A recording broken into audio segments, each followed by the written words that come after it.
Hey guys, welcome.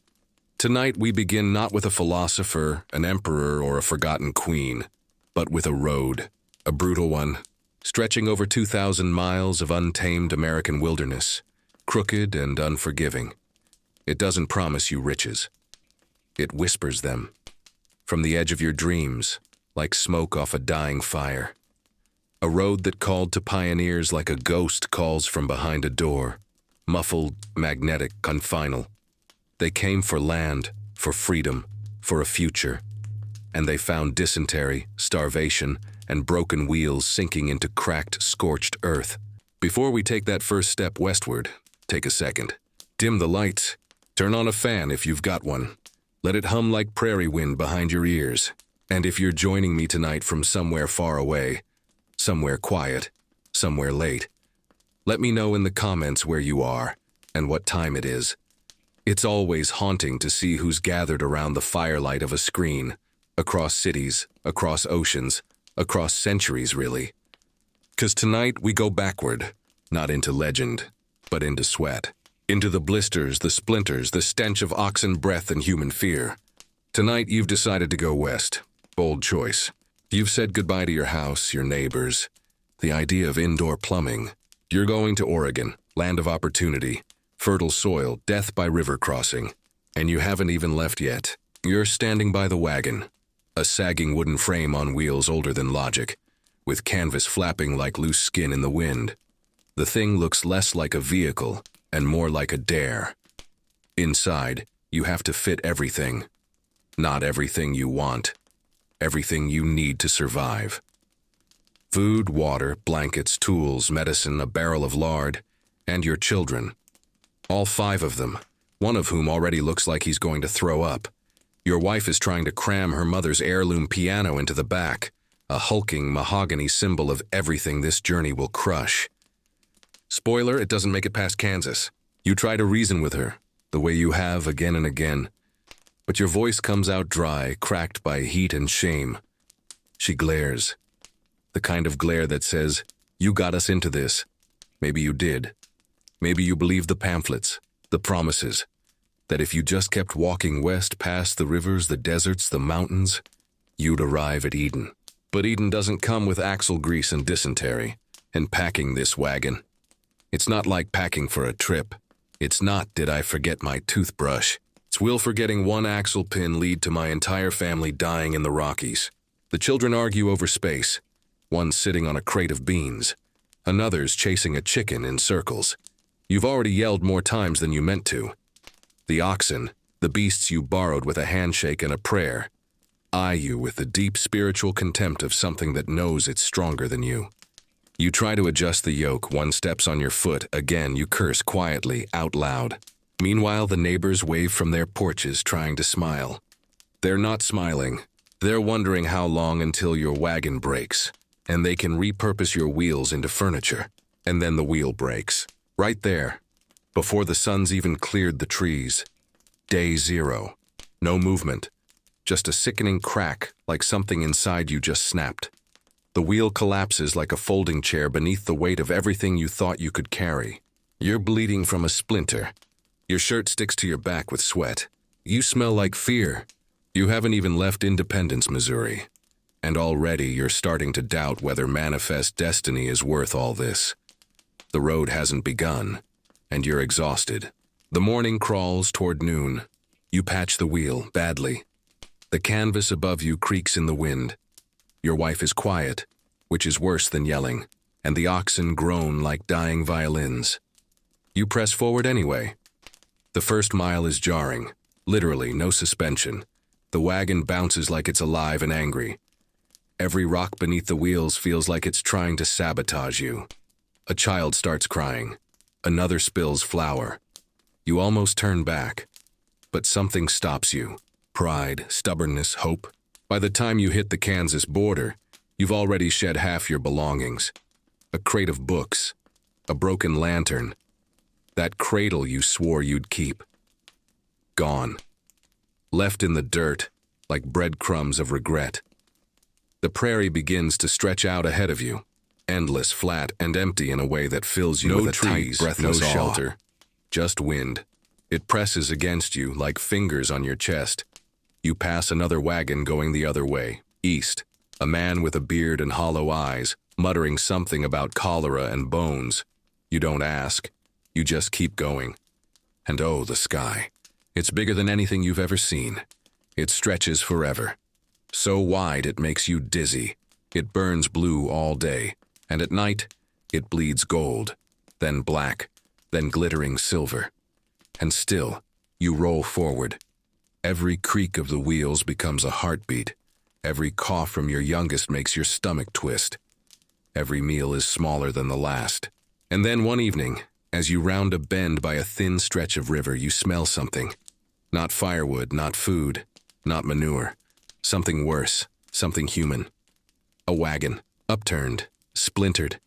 Flies hum above it, a low drone of decay. You don't stop. You don't look, but the children saw it. They always do. That night your wife tells you she dreamed of drowning, the kind of dream that tastes like truth.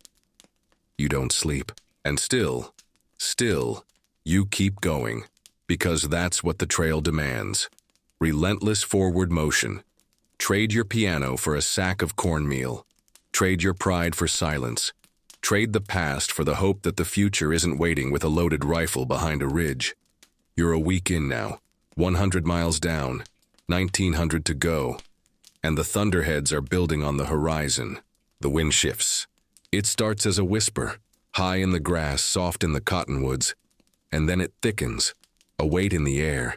You taste it before you see it, the metallic edge of something vast and wild coming toward you. Clouds, dark as ink, rise from the west. They gather like a slow exhale. And then the sky begins to fall, rain sharp and sudden, cold as judgment. You scramble to pull the canvas tighter over the wagon, but it's already leaking. Fat drops drum against the wood like fists. The children huddle beneath blankets, eyes wide and silent. Your wife curses under her breath as she pulls the youngest onto her lap. The oxen shudder, eyes rolling, nostrils flared. They know the storm better than you do. They've seen it before, out on these endless plains where there's no shelter but the shadow of your own fear. Thunder follows like a growl from below the earth, long, rolling, too close. You're soaked in minutes. Every stitch clings to your skin. The firewood is drenched. Dinner will be cold biscuits and a prayer. Lightning cracks sideways across the sky, splitting the clouds like paper. You count, 1, 2, and then the thunder comes again, louder, like it's right above your head. Somewhere nearby you hear a scream. Not from your wagon, another family. Can't see them, but they're out there. Just as wet, just as scared. The prairie in a storm is a kind of madness. There are no trees to break the wind, no rocks to hide behind. Just the sheer exposure of it. The sky becomes everything. You start to wonder if this is what judgment feels like. Not fire, not brimstone, just wind and rain and regret. Eventually the storm passes. But it doesn't leave you dry, leaves behind mud. Slippery, sucking mud. It clings to your boots, your wheels, your soul. You wake the next morning with your back in knots and your face gritty with dirt. The sun is out again, mocking you. You move slowly, shoulders heavy, like something died in the night and you had to bury it in your sleep. A wheel's loose again, the axle's starting to crack, and you're not even in Nebraska. Still, the road calls. You fall into rhythm, the same kind of rhythm soldiers know in war or prisoners know in chains. Morning comes and you move. Noon comes and you ration. Night comes and you pray. Then you wake up and do it all again. You meet other wagons along the way. Some pass you, some fall behind. A few stop to trade. Nails for jerky, bullets for beans. You begin to recognize the 1,000-yard stare in their eyes. It's the look of people who've already buried someone, or expect to. Some carry wooden markers already carved, tucked beside the flour sacks, just in case. You pass a man walking barefoot holding a broken yoke. His oxen are gone. His wagon nowhere in sight. He doesn't look at you. You don't ask. Your youngest is coughing again, worse now. Wet and low like something's taken root deep in his chest. You have laudanum, but not much. You give him half a spoon. He sleeps. You don't. One morning you wake to find hoof prints near your camp. Not oxen, horses, light, fast. Someone was watching. You take inventory. One knife missing, a bag of flour disturbed. Could have been a drifter. Could have been a tribe warning you to move along. Either way, you keep one hand near the rifle now, even when you piss. And you move faster. The prairie rolls out in endless waves. Green turns to gold, then gold to brown. You reach the Platte River, long and winding and wide as a promise. The water moves fast. Too fast. Another wagon's already stuck halfway across, its wheels sunk deep, canvas torn, oxen bawling like panicked ghosts. You wait on the bank, you watch. A child clings to the side of the wagon, screaming. The father dives in. He fights the current, loses his footing, disappears, reappears, and then the river takes him. Just takes him. No music, no warning. 1 second he's there. The next, he's not. You don't sleep that night, none of you do. You cross the river 2 days later, a few miles upstream. You nearly lose a barrel of salt pork. You do lose a boot. Doesn't matter, you made it. But something changed after that. The silence between your family grows, thicker, sadder. Your daughter starts writing in a journal she won't let you read. Your wife stares longer at the fire. Sometimes you catch her humming. The same hymn over and over, like she's trying to keep a part of herself alive. And always there are graves. Shallow, scattered, some marked, most not. You stop counting, it's easier not to know. Then something strange. A tree, just bent sideways by years of wind. Alone in the vastness. And hanging from one of its twisted branches, a hat.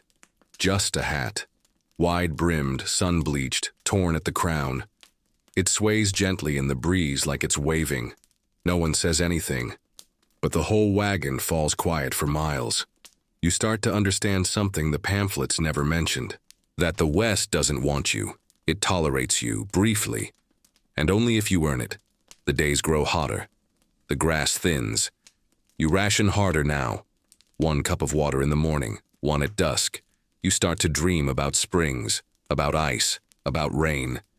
You'd give anything for the storm again, the cold, the soaking, just to feel it, just to feel something. One afternoon, your son, the oldest, points at the horizon. A dust cloud, another wagon? Maybe. But no, it's buffalo, a herd, dark and massive, moving like thunder. You've never seen anything like it. You feel them before you hear them. The ground shakes. Your chest shakes. Your daughter grabs your hand, and for a moment the fear turns into awe, and then it's over. They pass, gone like a dream you forgot before waking. You pitch camp that night under the open sky. No canvas, no fire, just stars. So many they don't even look real. They pulse like breathing embers above your head. Your wife lies beside you, quiet. Your children sleep in a pile of limbs and dirt and dreams. And you stare upward, past the stars, past the dark. You start to wonder, is the Oregon Trail a road or a question? One you won't be able to answer until it's far, far behind you if you live that long. And the sky stays silent. The mornings come colder now. They rise slowly, like a man reluctant to face what waits beyond the covers. There's frost in the air, silver threads on the grass, whispering that the seasons are shifting. That time, which once felt endless, now moves like a fuse. Your breath fogs in front of you as you light the fire. Your hands shake. The flint won't catch. You curse under your breath, not loud enough to wake the children, just loud enough to feel human again. You haven't bathed in weeks. No one has. The grime on your skin is part of you now, a second layer of existence. You itch behind your knees, dirt in your ears. Your back hurts. Your wife says nothing about it anymore. She just rubs her shoulder in slow, endless circles, as if it might come loose and fall away. You pass another wagon today, or what's left of one, half buried in the dirt, its canvas torn and fluttering like old parchment. Scattered around it, books, buttons, broken jars. A cracked mirror reflects your face back at you for a moment. You almost don't recognize it. The trail is longer than it was yesterday. You can feel it. The earth stretches somehow, as if it's playing tricks. You walk for hours and the landscape barely shifts. Flat, open, desolate. Like a god wiped the slate clean and dared you to cross it. You see fewer people now. The ones you do pass don't make eye contact, they nod. Maybe, or just keep walking. Everyone is thinner, dirtier, hungrier. One evening, as the sun dips low and paints the plains in a cruel golden glow, you find a circle of wagons camped together. A temporary town. 30 or 40 people, quiet and hollow-eyed, moving among cook fires and scattered supplies. Children play in slow, careful ways like they're afraid to laugh too hard. They let you stay the night. A man, thin, sharp, missing part of his left hand, offers you some beans in exchange for your last 2 strips of leather. You eat the beans slowly. They taste like heaven. Around the fire, someone plays a fiddle. Badly, but it's music, real music. You haven't heard a song since Missouri. People start to sing softly at first, then louder. Oh, Susanna. Shenandoah. A hymn or two. Voices layered like old paper, fragile and warm. For a few moments, you forget the cold, the road, the graves. For a moment, you remember why you left. The next morning, the camp is gone. Disassembled, dispersed. Like smoke after a flame dies. No trace of fire, no prints in the grass. Just the wide silence of the plains again, waiting to swallow your footsteps. The days blur. You mark them on a scrap of parchment but lose track. Is it July, August? You passed a guidepost last week, bent and rotting, with the word Chimney Rock etched into it. You didn't see anything that looked like a chimney. Just more sky, more dust. The children don't speak much now. Your daughter still writes. You caught a glimpse of one page when the wind flipped it open. Today a bird followed us. Mama said it was a good omen. Papa said it was probably hungry. I think it was lonely. She's 12. Your youngest coughs again. It's worse. The sound now rattles in his chest. Your wife wraps him tighter in the blankets each night, holds him against her, sings. You lie beside them, staring at the stars. You ask the dark to spare him. You don't even know who you're asking anymore. One morning your boy won't wake. His face is warm, but his breath is shallow. You feel something collapse inside your chest, quiet, slow, like a shelf of snow giving way in a distant forest. You carry him in the wagon that day, and the next, hoping, waiting. On the 3rd day he opens his eyes again. You cry. Not loud, not in front of the others. Just a few tears into your sleeve, behind the wagon. Your wife sees. She doesn't say anything. She just touches your arm. That's all it takes. Somewhere near the foothills, you meet a man going back east. He says the pass is still open, for now, but winter's early this year. You need to push, he says, or you'll die up there. He doesn't say it cruelly, just as fact. You push. Harder. You drop more supplies. You sell your boots for extra grain. Your daughter gives up her journal, trades it to another girl for dried apples. She doesn't cry. She just watches it go, page by page, into someone else's hands. That night, she sits beside you and hums the songs she wrote in the back of the book. She says she remembers most of them. You believe her. And then, the hills rise, like the backs of sleeping giants. No longer flat, no longer kind. The land begins to twist beneath you. The trail climbs. The air thins. You feel it in your lungs, every breath a negotiation. The oxen groan. One stumbles. Doesn't get back up. You dig a hole, not because you're sentimental, because you're desperate. Because if you don't bury the carcass deep enough, something else will come in the night and tear it apart. That sound. The tearing of flesh by something unseen. You've heard it once. You don't want to hear it again. The mountains loom ahead now, tall dark watching. Your hands are blistered, your lips cracked. Your children sleep in shifts, their eyes sunken, their laughter gone. The piano, long gone. The cradle, the mirror, the books, all of it stripped away. You're no longer the man who left Missouri. You're something leaner, stranger. Something that walks not for glory, not for land, but because there is no other choice. Because to stop is to die. And somewhere up there, beyond the snow line, past the pass, through the teeth of the mountain, is Oregon. You've come too far to turn back, and not far enough to rest. So you shoulder your pack, adjust the reins, and begin to climb. The climb doesn't ask for your strength. It demands your surrender. The trail twists upward like an old scar, worn into the rock by the bones of those who came before you. The sun no longer feels like a blessing. It glares. Brutal. White hot. The air grows thinner with every step, sharp in your lungs like glass ground into the wind. You stop more often now, not to rest, to keep from collapsing. Your oxen are down to 3. The strongest one, the one your daughter named King, simply lay down one morning and refused to rise. You beat him. You screamed. He stared at you like he understood, like he forgave you, and still, he didn't move. You left him there, beside a creek gone dry with a blanket over his face and a hand on his neck. You didn't say goodbye. Here in the mountain's shadow, time stops behaving. The sun moves, but you don't trust it. It plays tricks, rising too fast, setting too slow. You lose track of how long you've been climbing. You walk through entire days that feel like a single breath held too long in your chest. The nights are worse. The cold now bites. Not nips, bites. Hard, mean. Like it enjoys it.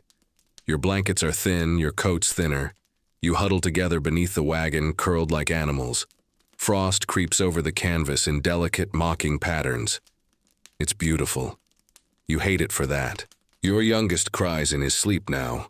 Not from fever, just from fear. You hold him close, your hand over his heart. Still beating, for now. And then one morning you find snow. Not much, just a dusting, a warning. It crunches underfoot as you trudge forward. It gathers in the cracks of your wagon wheels, turns the mud to stone. The pass is still days ahead, maybe weeks. You don't know anymore. Other families have turned around.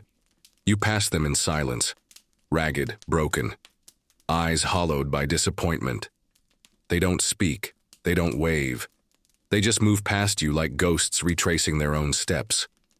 One woman clutches a doll wrapped in oilskin. You wonder if her child made it. You don't ask. You can't afford to know their stories, yours is heavy enough. The trees thin as you climb higher. Twisted pines bent low by wind and time. You begin to ration firewood. You burn scraps of the wagon when you have to. The children know not to cry about it. Even the smell of burning pine feels like a betrayal now. And then the pass. At least you think it's the pass. The land flattens. The wind cuts across it like a whip. Your boots crunch through packed snow and the sky hangs low, gray, bruised, and threatening. You pause at the summit, not to rest, but to stare. Below you, the valley stretches wide and cruel. Oregon still isn't in sight, just more trail. You descend slowly, sliding more than walking, gripping ropes tied to what's left of the wagon. Your wife has wrapped her feet in cloth. Her shoes disintegrated days ago. She doesn't complain. She just keeps moving, one step at a time, eyes fixed on nothing. And then it happens. Your daughter collapses. Not hard, more like a puppet whose strings were quietly snipped. She crumples into the snow, her lips blue, her breath a faint mist. You reach her before she hits the ground fully. She's still breathing, but shallow, ragged. You build a fire, you feed her broth. You wrap her in every blanket you have. You don't sleep that night. You sit beside her, staring into the flames, listening to the wind tear through the trees like a scream caught in a throat. She wakes the next morning. Barely. You move slower now. Everything is slower. Even the wind feels tired. You pass another grave. This one fresh. A wooden plank reads, "He made it this far." That's all.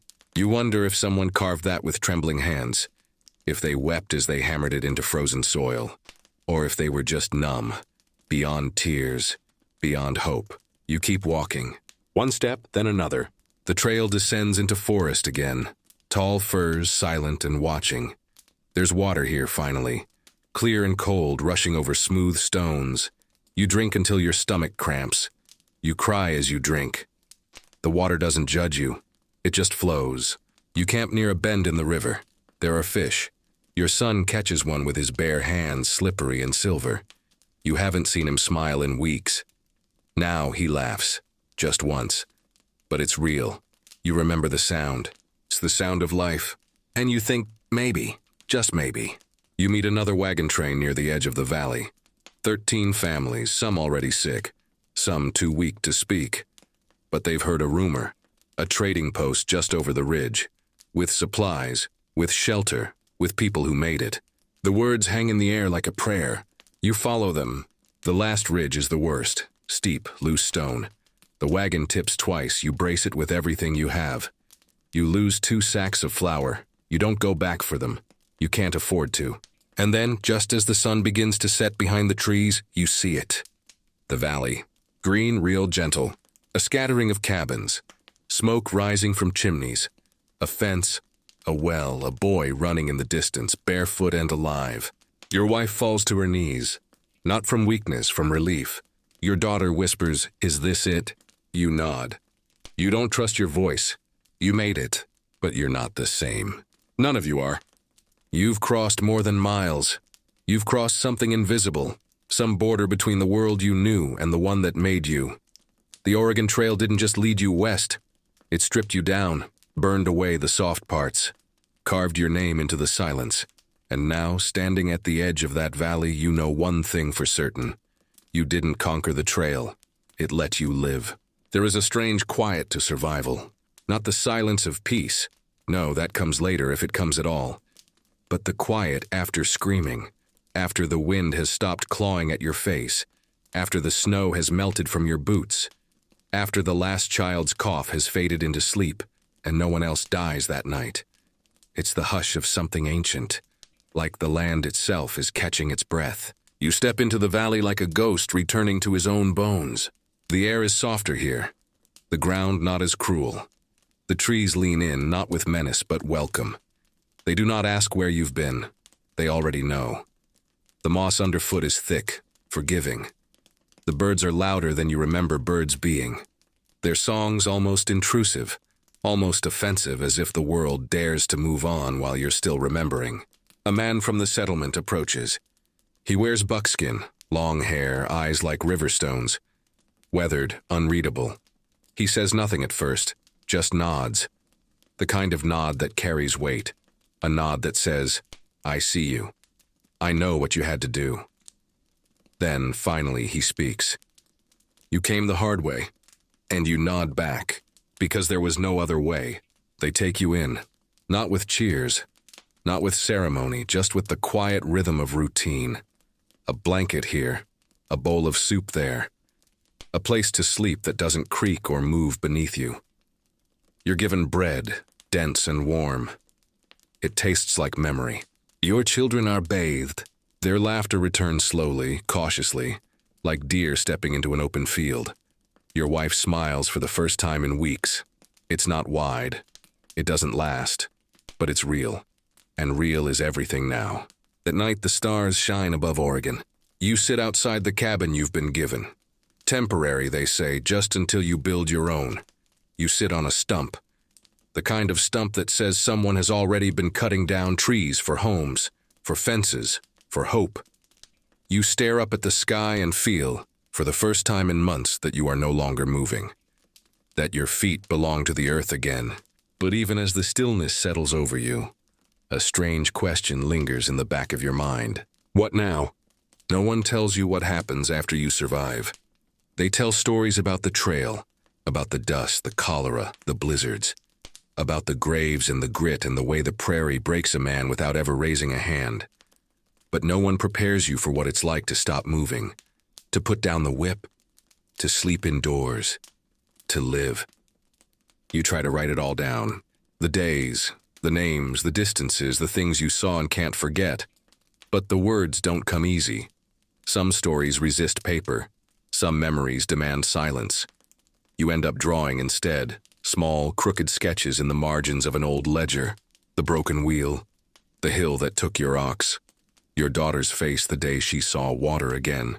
You find others who made the same journey. They don't talk about it much either. Just fragments, half-finished sentences. Remember the storm near Laramie? That river crossing before Fort Hall? The boy with the red scarf. You remember? And you do. You remember all of it. Because how could you not? You begin to build, not just a house, a life. Boards become walls, walls become rooms. Your wife plants things. Herbs mostly. Things that smell like comfort. The children help haul stones. Your youngest finds a turtle and names it after the ox you lost. You laugh, really laugh, and the sound surprises you. It feels unfamiliar in your throat, but good. Winter comes again. This time you're ready. Firewood stacked high, preserves sealed in jars, blankets thick as armor. The snow falls gently here, not like punishment, but ceremony. You watch it coat the roof. You sip something warm. You stay dry. And as the months pass, the trail becomes a shadow, not forgotten. Never that, but softened, distilled. Your scars heal, though they never fade. Your boots still carry the dust of 100 dead miles. Your back still aches when the wind howls. And sometimes when you wake in the night to the creak of wood or the groan of wind through trees, you think you're still out there, still walking, still climbing. But then you feel her hand on your chest, hear your children breathing nearby, and you remember, you made it. Oregon isn't a paradise, it rains too much. The land is rough, the neighbors are strange, but it's real, and it's yours. And one morning, when spring finally arrives in full, when the grass glows green again and the sky is the kind of blue you thought only existed in paintings, your daughter climbs a hill just outside town. She calls to you. You follow. She points. And there, across the bend, your land, fertile, wild, waiting. You walk it with her, step by step. Feel the weight of the soil beneath your feet. Smell the damp richness of it. And you whisper, almost to yourself, this is where we begin again. Because that's the truth of the trail. It doesn't end when the wagon stops. It ends when you choose to live. Not just breathe, live. And in this wild, strange, holy silence, you do. Spring came not with a roar but a sigh, a thaw, a trickle, the quiet melt of frost on cabin roofs, the soft squelch of mud underfoot. The birds returned first, early, eager, as if they'd been waiting just out of reach all winter. Their songs fluttered through the forest like prayers that hadn't yet given up on the world.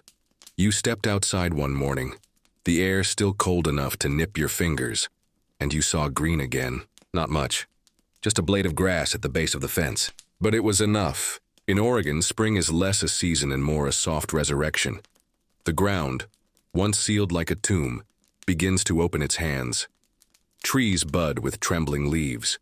Streams run faster, louder, swollen with snowmelt.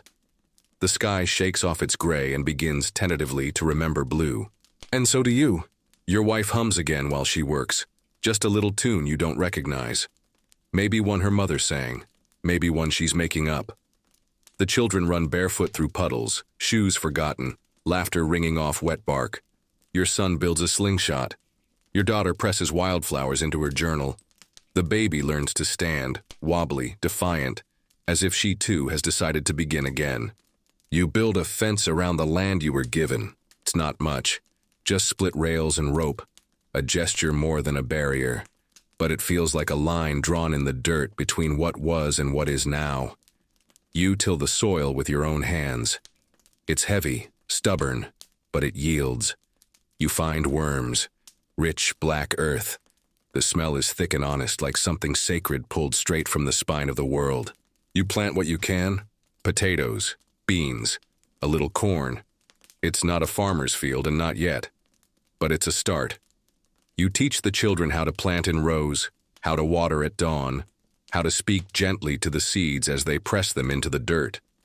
Not because the plants can hear, but because you can. You've learned not to shout at the earth. It doesn't respond to force. It listens to patience.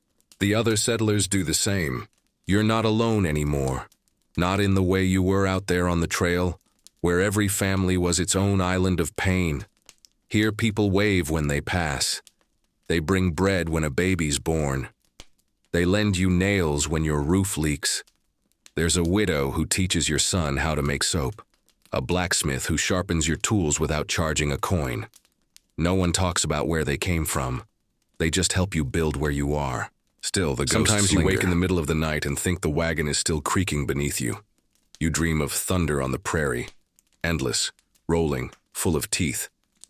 You wake with sweat on your chest and your wife's hand on your shoulder.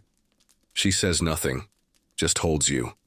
And in the dark, you both remember who didn't make it. There are names you still don't speak aloud. A boy buried outside Fort Boise. A mother who sat down beside a stream and never stood again. A friend you left behind at a fork in the trail. They live in the silences now, in the space between dinner and dusk, between chopping wood and tying your boots. You carry them the way the oxen carried your wagon, quietly, steadily, without complaint, and yet life insists. A neighbor's wife is expecting. The community gathers to build her a new crib. There's a barn raising next week and you're invited. The children need shoes, so you trade for leather and learn to sew. You catch yourself whistling once, surprised at the sound, unsure where it came from. You don't stop. One day you find yourself on a hill. It's early. Fog clings to the trees like breath. You look down at your land, your home, and it hits you. You made it. Not just to Oregon, but through it. Through the grief, the frostbite, the doubt. Through the stretch of land that tried so hard to unmake you. You didn't just endure the trail. You became someone else because of it. And now, here you are, alive, tired, still standing. You dig your hands into the soil deep. Let it cake your palms. Smell it. Feel it. This is your proof. Not the wagon, not the miles, but this. This stubborn, wet, generous earth. This is the story now. You think of writing to the people back east, but what could you even say? Would they believe you? Could they picture it? The bones beneath the prairie, the silence of a mountain pass, the moment your child's fever broke beneath a canvas sky? Probably not. But you write anyway, because even if they can't see it, you need to remember. You need to put it down. Not just for you, but for the ones who will come after. The future is always watching. And maybe someday someone will find your words, yellowed and cracked, tucked behind a rafter in a dusty cabin, and they'll know that once, a family crossed an ocean of land not for glory, not for gold, but to live. And they did. The wind changed that summer. It didn't roar or howl like the prairie winds before it. No, this one was subtler. It moved through the trees like breath, like memory. It rustled the leaves on the birch trees just outside your cabin, and crept in through the slats between the window panes, warm and fragrant with sap, with smoke, with something older than language. You knew somehow without needing to say it out loud. The season of survival had passed. Now came the season of becoming. The days stretched longer. Sunlight lasted past supper.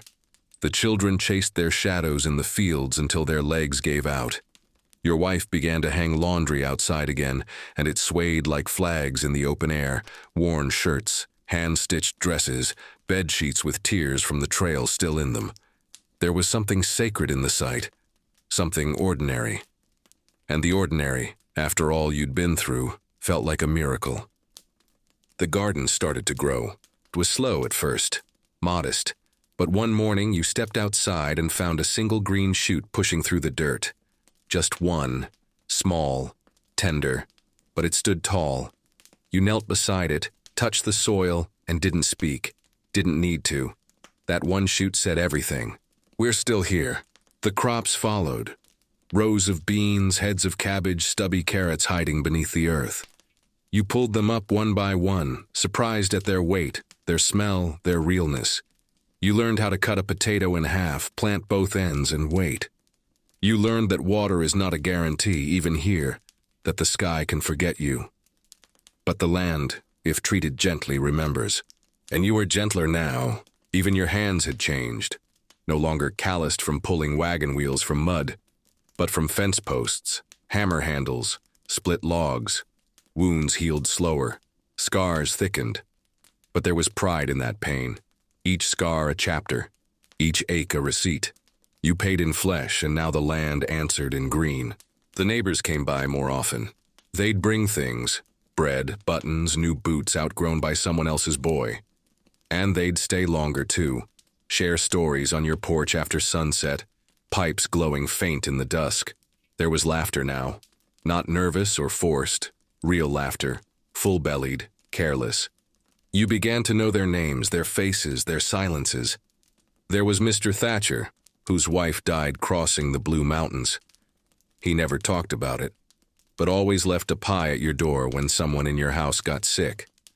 and the Kellys, whose daughter was born with a clubbed foot. She drew pictures of your oxen on scraps of cloth and called your wife Auntie, without asking.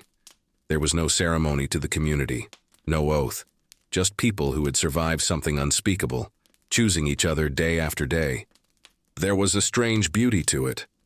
Not the beauty you see in paintings, not clean, not perfect, but something raw, earned. Like the shine on an old wedding band, dulled by years of dishwater and firewood and still never coming off.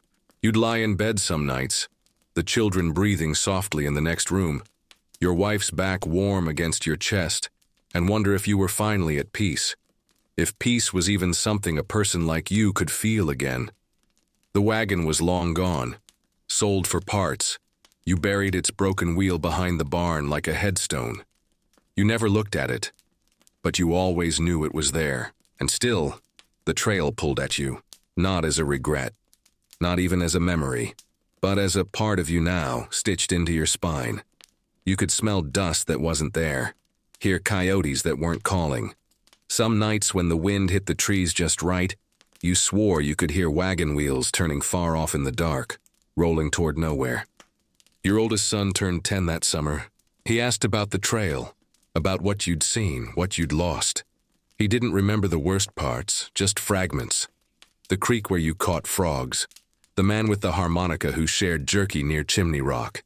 He remembered the taste of hardtack, the rattle of the wagon, not the fear in your voice when you whispered to your wife that you didn't think you'd make it through the next pass. You didn't tell him everything, but you told him the truth. That people died, that the sky wasn't always kind, that you once stood at the edge of a cliff and thought about jumping just to make the cold stop. He didn't speak after that, just looked at you, eyes wide and quiet. And then, without a word, he reached for your hand. Small fingers, strong grip. And you felt something shift. Some line between father and son, past and future. It was your turn to tell the story now. Not the one written in textbooks or told by men in clean suits behind desks, but the real story. The one with blood and blisters, with hunger and thunder and sudden devastating joy. You spoke by candlelight, voice low, the way your father once spoke to you when the wind beat at the windows. You told him how men changed out there, how the trail could turn a good man cruel, how kindness meant more than gold, how sometimes the bravest thing you could do was not keep going, but stop, and turn back for someone else. And he listened, because even though he hadn't lived it, he carried it, through you. That night, as he slept, you went outside. The moon was full, the land silvered. The wind had shifted again, cooler now, coming in from the west. You looked at your fields, your home, the place where your child would grow and marry and plant his own crops someday. And you whispered to no one in particular. We made it, not just across the mountains, not just through the storms, but into something worth staying for. And the wind, and that ever-present quiet wind, did not answer. It just kept moving forward, like you. By the time autumn crept in, it didn't ask permission. It arrived not with spectacle, but with quiet certainty. A chill in the morning air, a hush in the trees, the sudden awareness that the green was fading. You noticed it first in the leaves, how they turned not all at once, but in slow whispers. One tree here, another there. Ochre, gold, rust, and like fire dying out ember by ember. And just like that, the land began to exhale. The heat that had once pulsed from the ground receded, leaving the soil dry and cool to the touch. The crops you worked so hard to coax from the earth stood tall, proud, ready for their end. You moved through the rows with baskets and blades, your shirt damp with sweat, your back aching with gratitude. Harvest wasn't just a task. It was a reckoning. You took what the land gave, and only what you needed. Potatoes heavy as fists, beans dried to leather on the stalk, pumpkins like sleeping suns, their orange skins warm from the afternoon light. You stored them in root cellars, in sacks, in wooden crates stacked high against the cabin wall. Every jar of jam, every slab of salt pork, every bundle of herbs strung to dry, all of it whispered the same truth. You survived. But survival still had a cost. With every basket filled, you remembered what you'd left behind to be here. The friends buried beside rivers, the horses lost to broken legs, the children who coughed through the night and never woke. Their absence was loudest in these days of plenty, as if the harvest itself had stolen their breath. You didn't speak of it aloud, no one did. Instead, you moved through your days with reverence, like someone living in the ruins of a cathedral. Every act a kind of prayer. Chopping wood for the stove, darning socks by lantern light, teaching your youngest how to count using stones and seeds, not for school, just because she asked. In town, the world had grown too quiet. What passed for a village was no more than a scatter of cabins, a smithy, a general store with dusty windows. But there was a rhythm now, a slowness that felt earned. The blacksmith had taken on an apprentice, a wiry boy who smiled too much and hammered too loudly. The widow who lost her husband on the trail now ran a bakery. No one knew where she got the sugar, but her bread tasted like mercy. The air smelled different now, not of sweat or fear, but of wood smoke and apples, of wet leaves and pipe tobacco. There were fewer wolves, more foxes. One evening you saw a deer step into your garden, silent as breath, and nibble at the edge of the cabbage row. You didn't shoo it. You just watched. It had survived, too. And then came the first frost. You woke to it. The windows traced in white, the ground glazed in a thin silver crust. The air bit at your throat as you stepped outside. Breath visible, silence absolute. Even the birds had gone still. You knew what it meant. Winter was not far now. The soft death of the year had begun.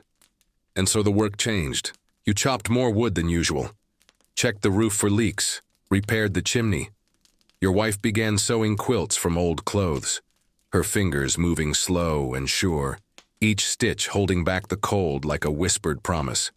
The children gathered kindling, hunted mushrooms, lined the pantry shelves with jars.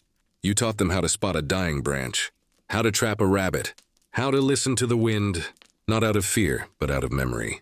You remembered what it was like to be caught unready. You would not let them know that kind of hunger again.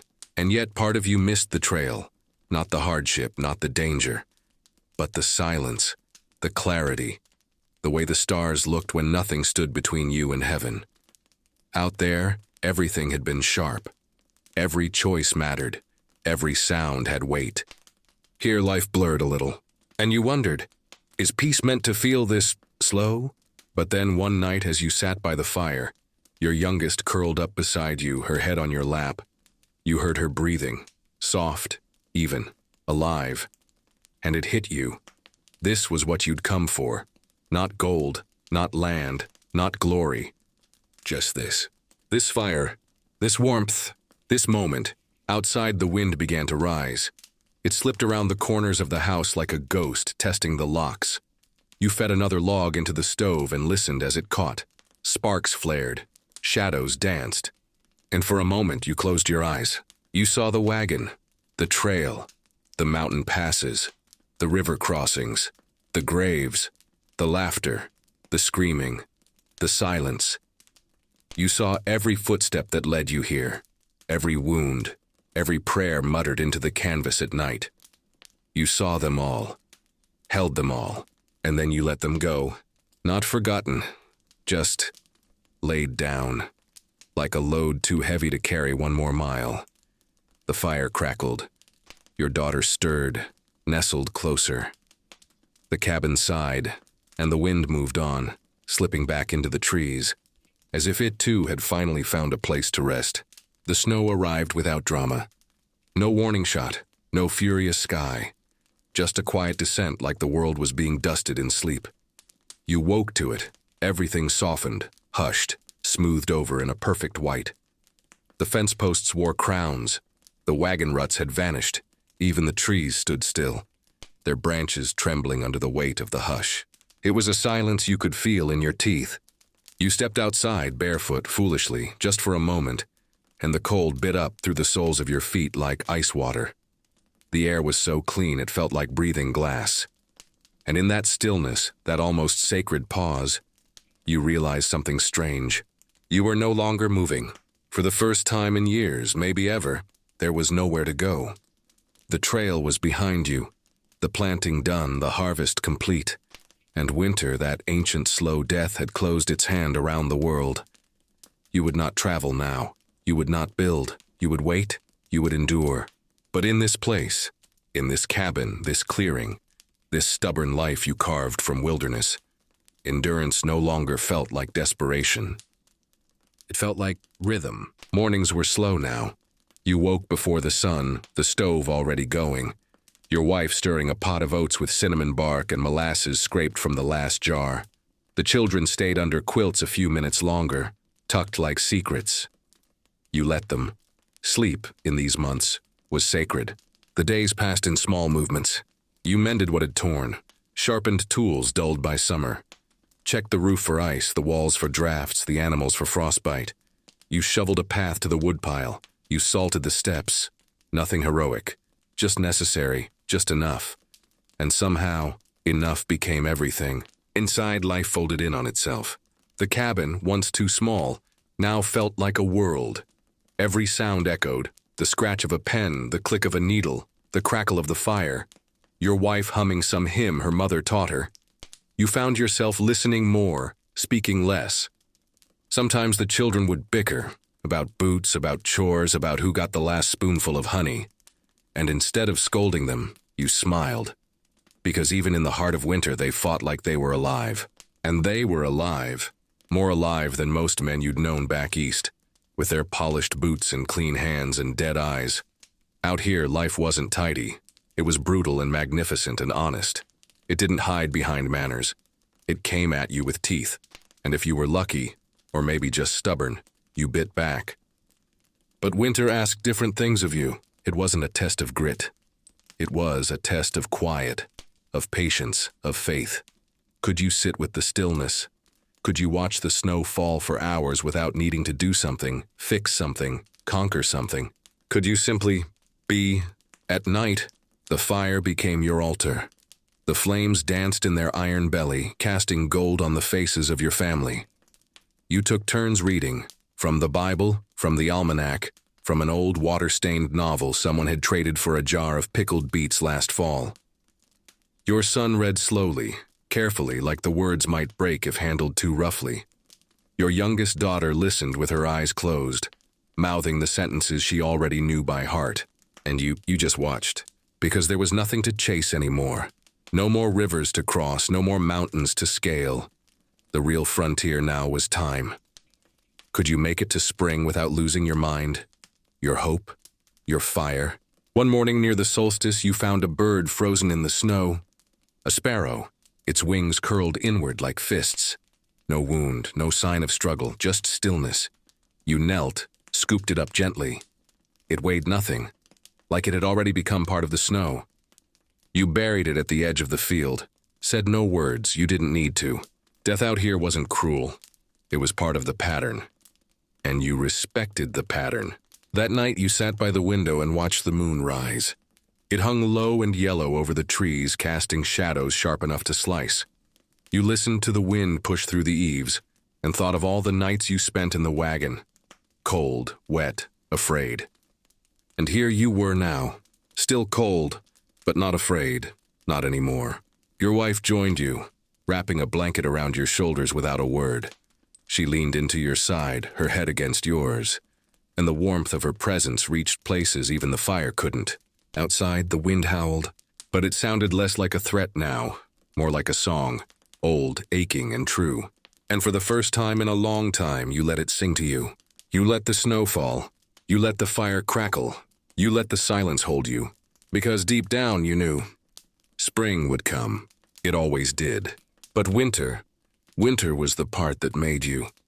The thaw didn't come all at once. It began quietly, in small, nearly invisible betrayals of winter's grip.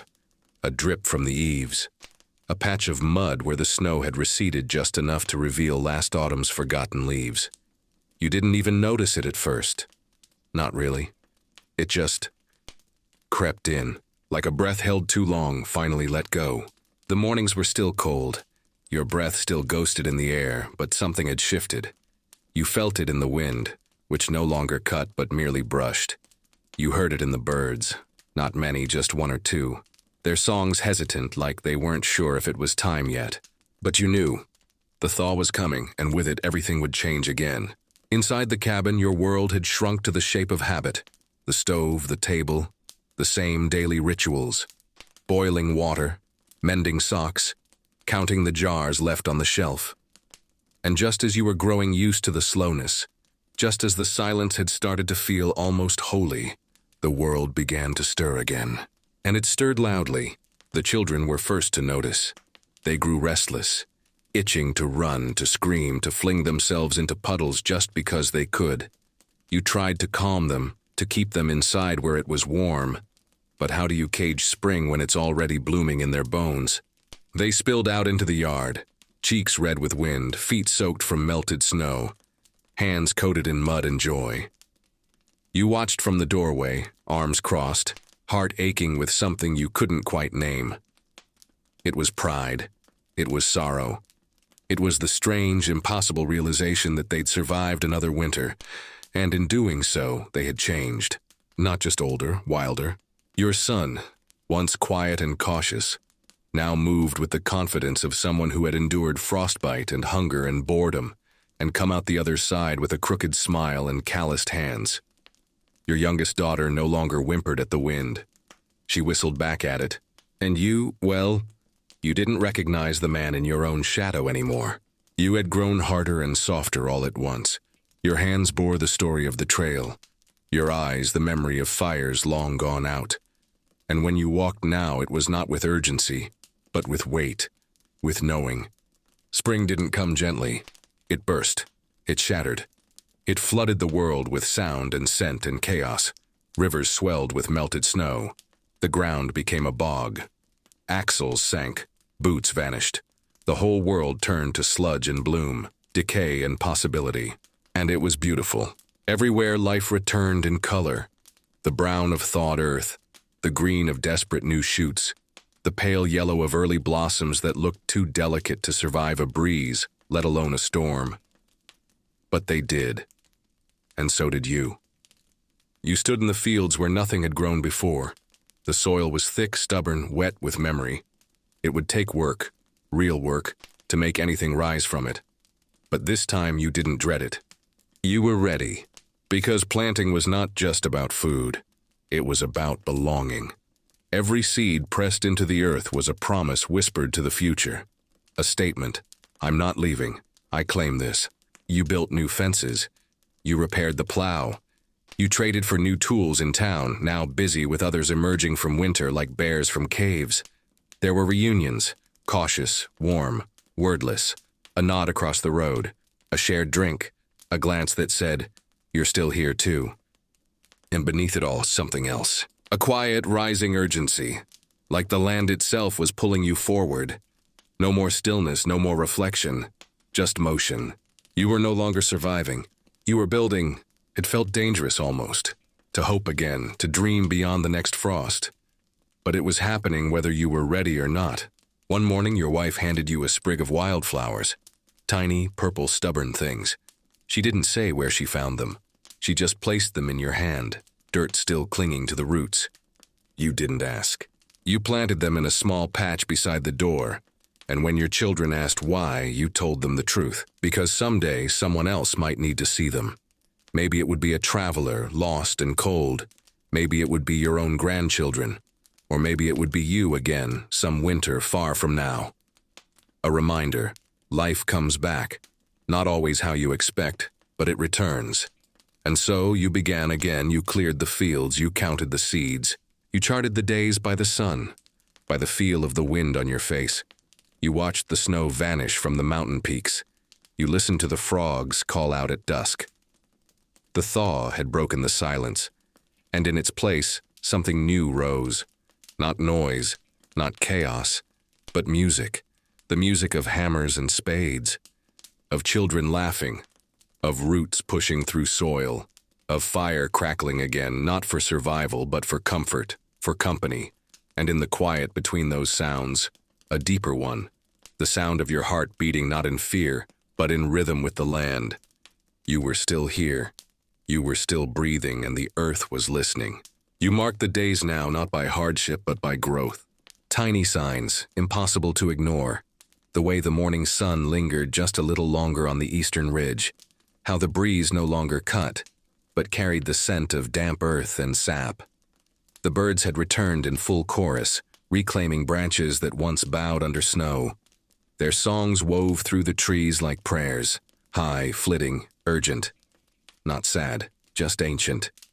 This was the season of hope, but also of reckoning. Spring was not generous. It was demanding. It asked not only for labor, but for faith. Because out here you didn't plant with certainty. You planted with belief. That the rain would come, but not too much. That the frost was truly gone, not hiding behind April's smile. That what you buried would rise again, transformed. So you knelt in the dirt with trembling hands holding seeds like they were secrets. Peas, corn, squash, beans. You dropped them into the earth with care, one at a time, like you were speaking to the land in syllables only it understood. Please, grow. Let this be enough. You weren't the only one whispering. All across the valley, families had emerged like ghosts blinking in daylight, stumbling from cabins and wagons and lean-tos, rubbing winter from their eyes. You saw them at the river, washing clothes and cutting hair, gathering stones to edge gardens and shoveling out root cellars that had turned to mud. You recognized that look in their eyes, the mix of weariness and wonder, the cautious joy, like people who had passed through a storm that no one else had seen. In a way, they had. One man you hadn't seen since October limped up your path with a basket of eggs and a gaping smile. You traded him for half a ham and 2 tins of coffee. Neither of you mentioned his missing fingers. There was no need. Loss was no longer a surprise. It was just a shadow that followed everyone west. That night your wife sang. It was the first time in months, maybe longer. Her voice was low, a little raw but steady. The children sat on the floor in a hush, eyes wide, not daring to interrupt.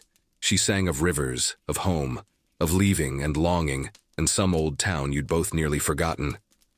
And you remembered her as a girl, spinning in the kitchen back east, flour on her cheeks, humming that same melody before she even knew your name. Now here she was, your partner in this raw and feral life, her hair shot with silver, her hands lined like dry creek beds. And you thought, not for the first time, how fiercely you loved her. Even when the silence had stretched too long, even when the grief had made her go quiet for weeks, even when you argued over sugar and boots and whether to plant barley or oats. This life had tried to take everything from you, but not her. In the mornings, she walked the edge of the garden barefoot, said she could feel the seeds turning under the soil, said she dreamed of roots wrapping around her ankles, pulling her down, saying thank you. You believed her. There were days when the wind shifted and brought with it a ghost of winter, cold enough to bite, cruel enough to remind.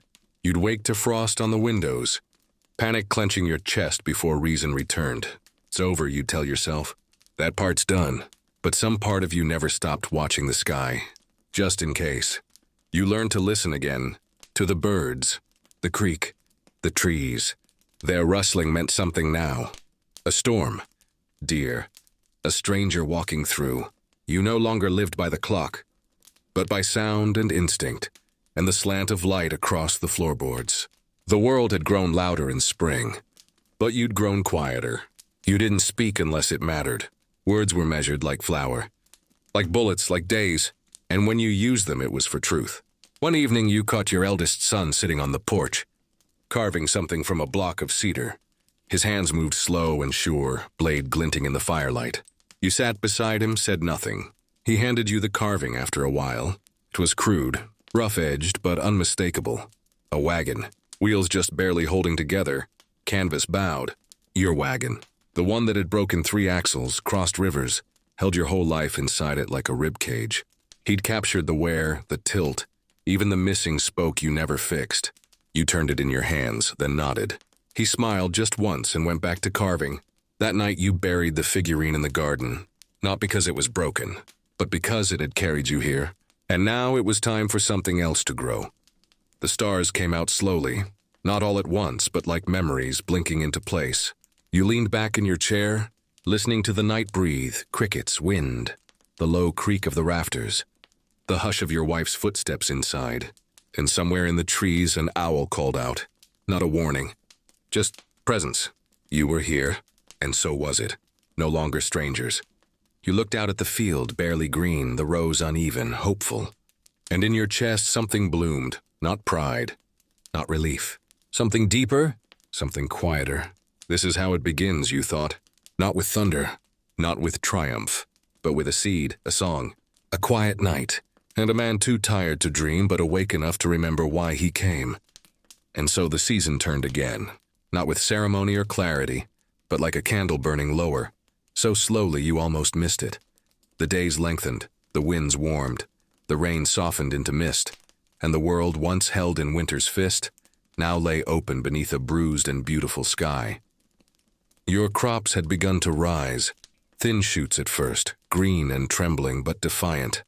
They swayed in the breeze like they remembered the blizzards and had decided never to bow again. You walked among them in the early light, boots caked in earth, fingertips brushing the leaves as if to say, I see you, I thank you. It was a quiet covenant between you and the land, between survival and belief. And now you were keeping your side of the deal. The trail behind you had faded. Your wagon, the same one that once clattered through riverbeds and dry plains, now sat in the tall grass, half sunken, its wheels swallowed by time. A relic, a monument, a reminder. You'd thought about dismantling it, repurposing the wood, but you couldn't bring yourself to tear it down. It had carried too much, not just tools and pots and sacks of flour, but loss and laughter and songs in the dark. It had been your home, your coffin, your chapel. Now it was just bones, and still somehow sacred. The children played around it now, ducking under the worn canvas, laughing in a place that once held nothing but tension and silence. They didn't know, not fully, what that wagon had cost, what it had given, but they honored it just by growing near it, by being loud and joyful in its shadow. Your wife planted flowers around its base. You didn't ask what kind. You didn't need to. Evenings came slower now, less desperate, more golden. You'd sit on the porch with a cup of coffee gone cold, watching the horizon, listening to the wind slip through the grass. And as the sky turned amber, you felt something settle in you. Not peace, something quieter than that. Something deeper? Maybe it was belonging.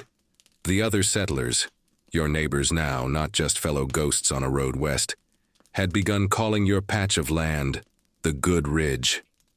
Not because the soil was better, it wasn't, but because the house always had smoke in the chimney, because your fence never sagged, because your wife shared bread and your children ran barefoot and fearless, because you stayed. That was the only real miracle. Not surviving, staying.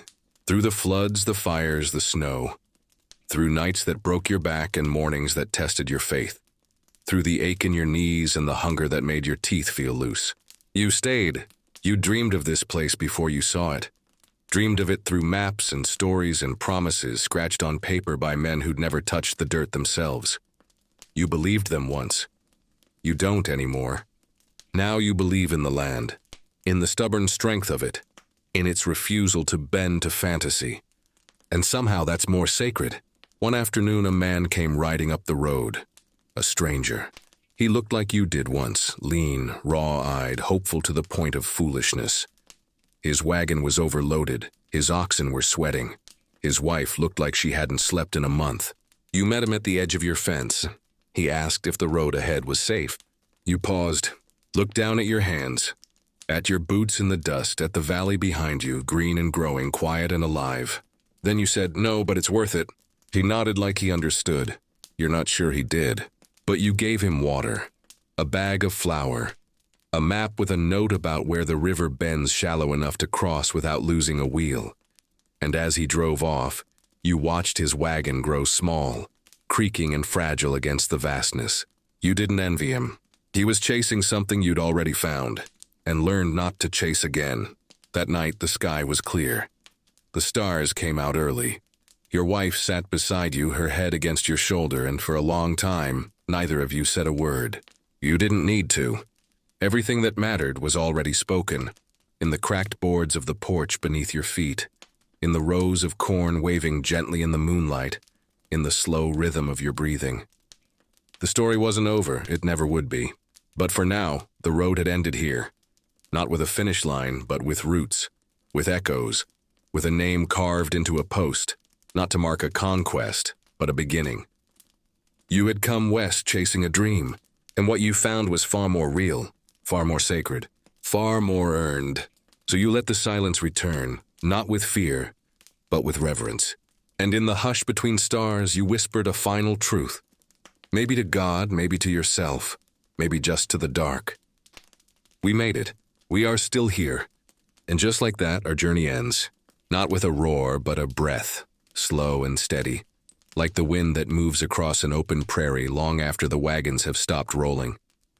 If you've made it this far, if you sat with this story, let it wrap around you like dusk over the plains. Thank you, truly. What we just walked through wasn't just history. It was a memory, not only of a road or a year or a hardship, but of people, real ones. People who bled, laughed, grieved, and carried on. Not because they were fearless, but because turning back would have meant leaving their hope behind. They weren't heroes in the way we like to imagine. They were tired. They were flawed. They were human. And that's what makes them unforgettable. So if tonight's story moved you, if you felt the dust on your tongue, the cold in your bones, or the soft thud of a seed hitting earth, take a moment. Let it settle. And when you're ready, like the video, subscribe if you haven't yet. Not out of obligation, only if this kind of storytelling feels like something you want more of, something real, something that lingers.